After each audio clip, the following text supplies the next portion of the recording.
1000 రూపాయలు ఇచ్చి బియ్యము కూరగాయలు అన్నీ ఇచ్చి ఎలా కాపాడుకున్నారు? కోవిడ్ గురించి తెలియనప్పుడే ఆయన అంత చేస్తే నీకు ఎవ్రీ ఇయర్ జరిగేది కదా. ఇది ఎన్ని లక్షల మంది వస్తారో తెలుసు కదా.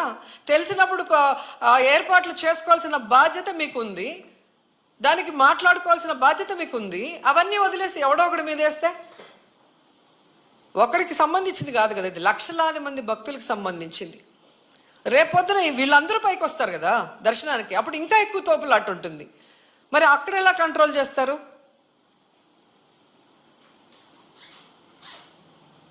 సో ఇది ఎవడో ఒకరిని బలిపశువు చేయాలనేసి టీవీల్లో వార్తలు ఇస్తూ ఎఫ్ఐఆర్లో మాత్రం ప్రమాదవశాత్తు జరిగిందని రాయటం.